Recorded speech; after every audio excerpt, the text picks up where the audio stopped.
Halo, lo, apa kabar? Semoga selalu dalam keadaan sehat walafiat, tetap semangat kembali berjumpa dengan kami, saya Sebenarnya Arif dan Bung Rocky Gerung. Bung Rocky, pekan depan Presiden Prabowo akan melakukan lawatan ke sejumlah negara. Ini cukup lama nih, selama 2 pekan.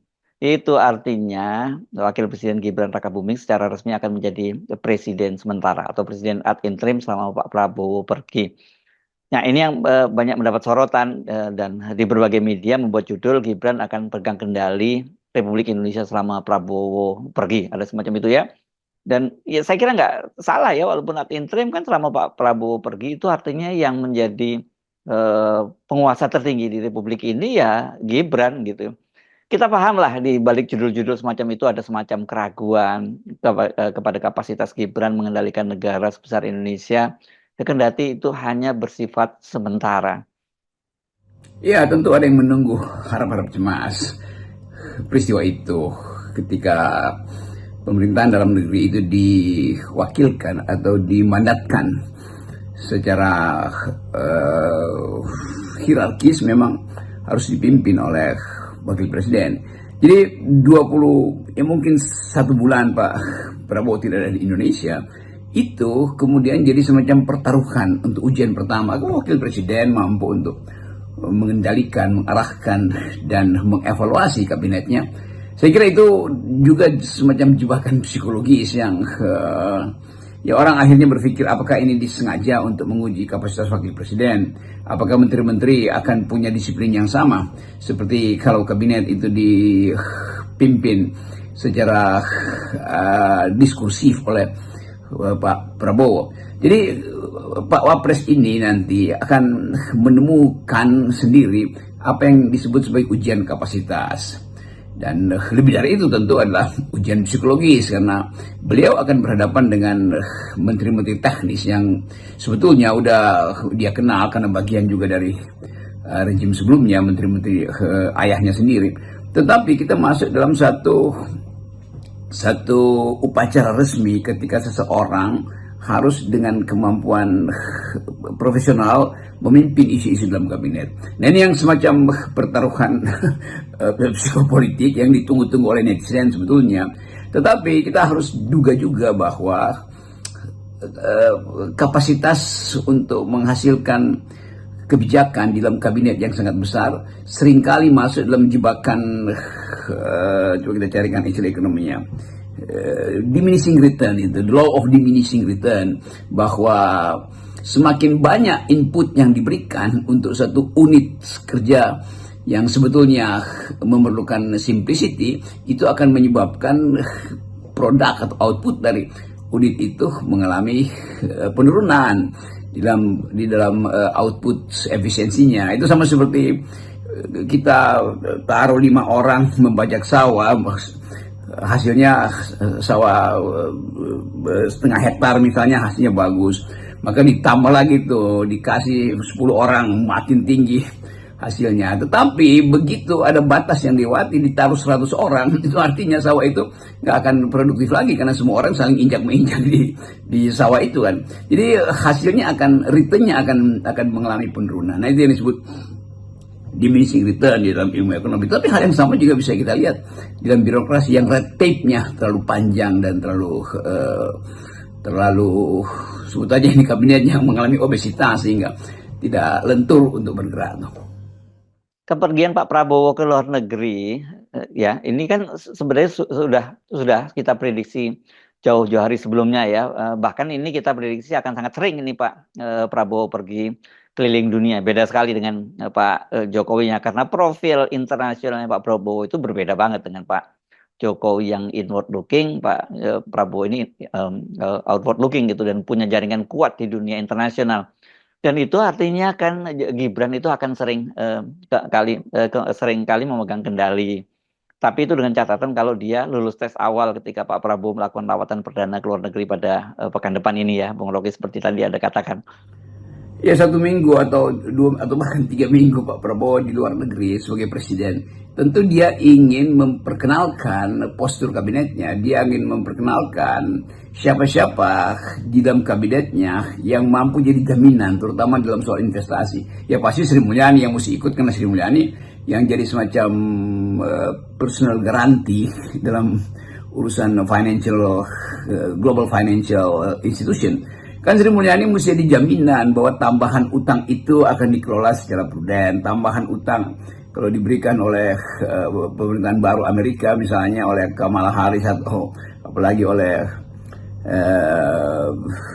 Donald Trump, itu artinya harus ada perjanjian politik juga. Kan kita mengerti itu sebagai gejala baru di dalam politik ekonomi dunia, bahwa uang dunia itu, atau apalagi uang Amerika itu, mesti ada yang jamin siapa yang akan mengelola dan siapa yang akan mengembalikan jaminan itu. Walaupun pada akhirnya karena kita butuh, maka ongkos uangnya itu atau interestnya akan sangat tinggi itu, atau akan melampaui normalitas. Kan semua berlaku di dalam prinsip rasionalitas kebutuhan. Karena kita butuh, kalau kita minjem maka bunganya pasti tinggi.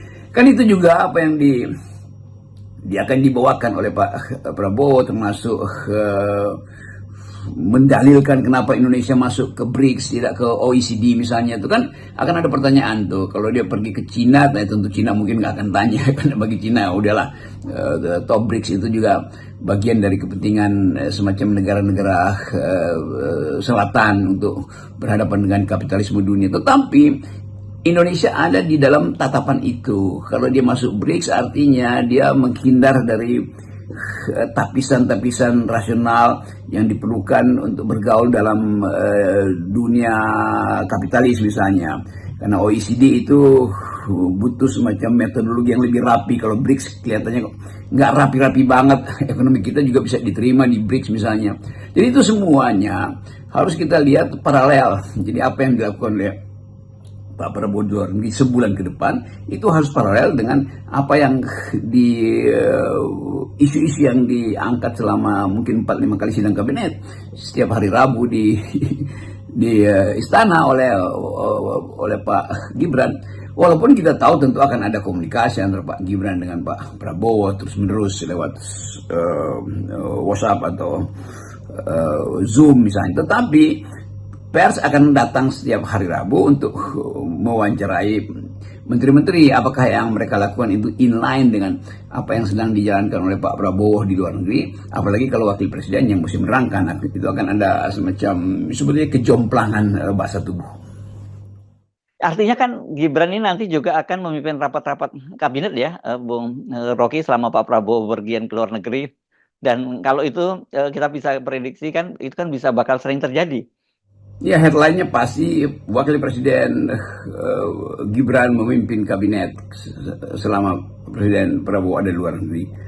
Tentu dia atau beliau bersiap-siap untuk memahami teknikalitas dari sebuah sidang kabinet yang ya ada bapaknya masih, Pak Jokowi tentu akan jadi tutor untuk anaknya itu kan. Begini cara mimpin sidang, ini mesti diutamakan pertama, dan keadaan di dalam ruang sidang biasanya seperti ini. Kan itu juga pasti diajarkan oleh Pak Jokowi pada wakil presiden kita. Tetapi suasana sidang itu kan lain ketika dipimpin oleh seorang presiden yang katakanlah Pak Jokowi yang didampingi oleh menteri-menteri teknis yang memang adalah aparat beliau, dengan yang sekarang yang auranya agak berbeda, karena mereka akan lihat bahwa ya itu yang mimpin adalah bocil misalnya. Itu kita bayangin aja alam pikiran dari beberapa menteri yang merasa kok dipimpin oleh bocil gitu. Kan kita tidak boleh hindari untuk berimajinasi sampai ke tingkat itu. Apakah itu sopan apa tidak? Ya itu urusan dari mereka yang ada dalam ruang rapat nanti kan. Tetapi ada isu-isu lain yang lebih sebetulnya tidak memerlukan sensasi psikoantropologi itu kan.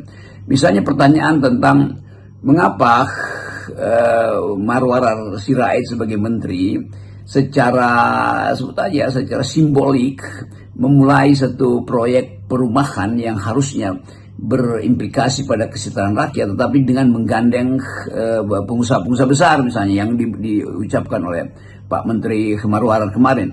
Kan pertanyaan itu misalnya kalau dibahas, dan kadang-kadang ada yang nakal membahas itu lalu diminta oleh tentu saja Pak Marwarar ada di situ, lalu diminta untuk diterangkan oleh Pak Gibran misalnya, boleh nggak itu kira-kira ada satu menteri yang angkat tangan dan minta keterangan dari wakil presiden yang sedang memimpin sidang, lalu terjadi diskusi di situ. Kita membayangkan bagaimana diskusi itu berlangsung.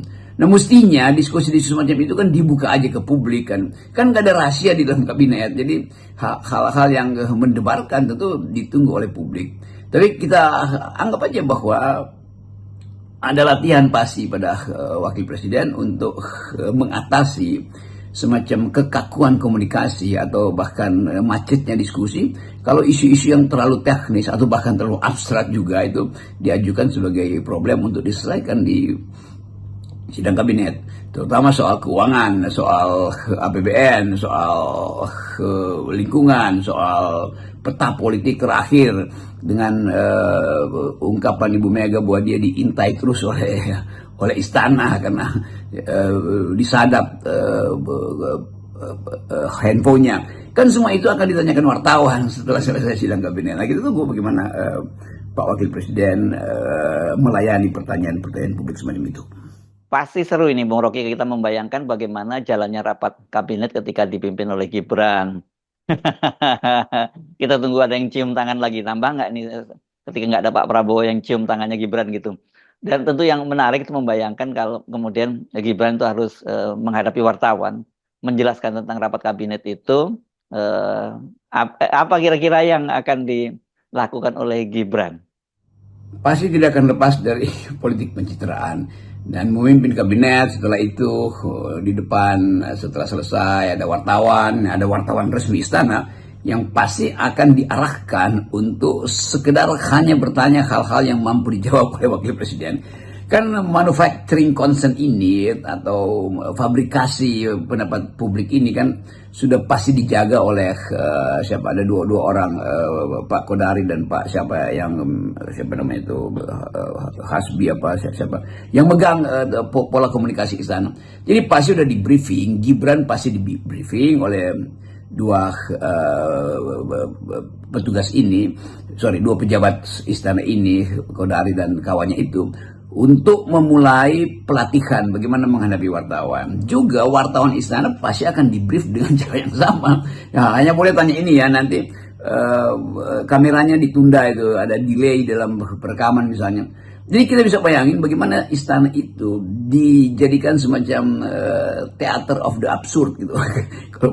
Kalau pada theater of the absurd sebetulnya di dalam teater Bertolt Brecht itu pemberontakan untuk memperlihatkan bagaimana dimensi yang tak terlihat itu justru yang mesti diterima oleh publik. Nah, di kita di dalam keadaan theater of the absurd dalam sifat yang paradoksial, justru terbalik. Hal yang menjadi hak publik nanti akan disembunyikan di dalam theater of the absurd di istana itu tuh, yang direkayasa oleh mereka yang menguasai